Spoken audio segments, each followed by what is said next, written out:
We'll see a little bit more of Michael Milton in the triathlon, but now it's the Subaru Noosa Cycling Grand Prix. Some of the biggest stars in Australian cycling and a few internationals in contention as well.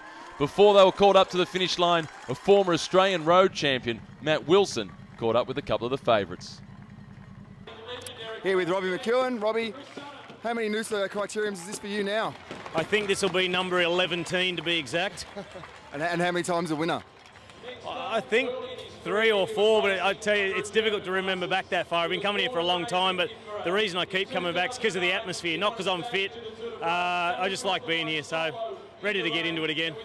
Yeah, I'm actually pretty nervous because it's the first time here and there's a lot of good riders here, and so I'm pretty nervous. I haven't been this nervous in a while actually, so I mean, form's okay. I had a good late season, I had a win in Beijing, so feeling confident. No, I got over the jet lag already, so feeling okay. So a bit nervous. I haven't trained for a couple of weeks, and a lot of these guys have just come off the Sun Tour and the Grafton, so they're moving all right. So. Well, this is the course that's going to confront Chris Sutton. It is a difficult one. It's a hot dog circuit. There's no hills, but because it's so tight, it makes it a real challenge. Well, Matt Wilson, you're not racing this year. A broken hand after a crash just before the start of the Tour of Beijing. But this circuit, there's no hills. It's anything but easy. Yeah, it's anything but. I mean, every year it surprises a lot of guys. You know, it's short, it's tight, and it's the locals really, to be honest with you, that make it hard. Well, this is Aaron Donnelly, one of the locals, rides for the Jayco Australian Institute of Sport team, one of our rising stars. A big chance for him to show himself against the likes of Chris Sutton, who's now off the front, who this year, Chris Sutton, was one of just 2 Australians to win a stage at a Grand Tour. He's not happy with Jonathan Cantwell not contributing to the pacemaking. No, he's one guy you definitely don't want to go away with, although there's a lot of guys in that group that you wouldn't want to go away with, so yeah, he has to be smart about it.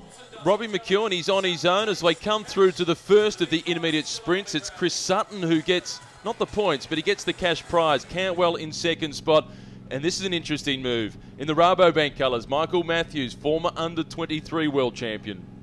Yeah, he's a really classy rider, Michael. He's got a real race sense. You know when he goes away, he's thinking about the win. So he's one guy you definitely want to watch. And he's got some experience. This is Jeremy Hunt that's leading them around the specialised corner. He was the captain on the road at the World Championships, piloting Mark Cavendish to victory. But yet again, it's Sutton who's trying to go away. But McEwen, the sprinter, is having to do the work on his own, and he's closing it down. Yeah, Robbie knows this race really well, and he's one of those competitors that every time he gets into a race, he wants to win it. And you can really see Jeremy Hunt back there trying to help CJ get away, but again, he's gone away with the wrong guy. And Chris Sutton, he was looking over the shoulder as if he was waiting for McEwen so they could work together.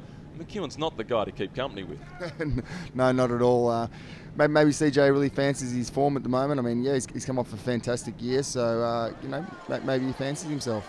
Well, Robbie McEwen, he leans across the bars as if he's in the time trial position. It's Kunda caught in the Skills Shimano colours that he's trying to come across.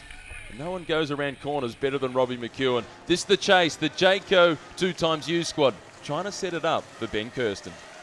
Yeah, Ben Kirsten's had amazing form. It's a great race for him. He's recently moved up to Noosa and he's started himself a business. It's called iPro Cycling, doing coaching and clinics and whatnot. So he's hoping to get a good result. He's surely hoping to get a good result. He might have a few clients on the other side of the fence. Coming down to the closing stages, this is a strong group. Baden Cook is in there. The peloton is starting to splinter from 58 starters. We're down to around about 25 or 30. Yeah, we're really getting to the business end of the race here. You can see guys all sort of starting to look at each other, and the back of the field's really starting to string out. Well, this is the Dutchman. This is Kunda Kort. He looks across the shoulder, and he's got Heinrich Hausler for company. 2 strong men off the front. They are a chance. Yeah, Koon's an amazing rider, and he's really underrated in Europe. But I tell you what, he's gone away with the wrong guy here. Heinrich, he's one of the fastest guys in the world, and especially in a 2-up sprint like this, he's going to be very hard to beat. He looks so comfortable. Yeah, he really does look comfortable. He's obviously been looking after himself really well since the Sun Tour, and he's here and he's ready to race. Around the final corner, a matter of about 600 metres to go. What can the Dutchman do to get the better of Hausler? Well, he's doing it right now. He's having a bit of a go, but you can see Heinrich was straight onto that and on the back wheel, so I'm not sure there's much he can do. Heinrich Hausler is in the box seat. He sits on the wheel of Kundecourt. They've been away together for the final 5 laps or so. The peloton, well, they're going to be just out of reach from them. Heinrich Hausler now, he starts to open up the sprint. He looks into the eyes of Kundecourt. The white flag starts to go up from the Dutchman. For Hausler, this will be a significant win. He's racing once again under an Australian licence, and for the first time on Australian soil, will take the victory. As de Court is in second place, and Chris Sutton leads home the charge for third. McEwen, he has to settle for fourth. And what does it mean for it to be your first win on Australian soil as a pro with an Australian licence? Yeah, that's true. I didn't think about that, but I mean, it's the season's been up and down. Like I started good, but then I had a bit of a not so good in the middle, and at the end, a stage win in Beijing. So it's good. It's a good way to finish off the season. Now go in the off season with a break, and you go into the next year with a boost of confidence.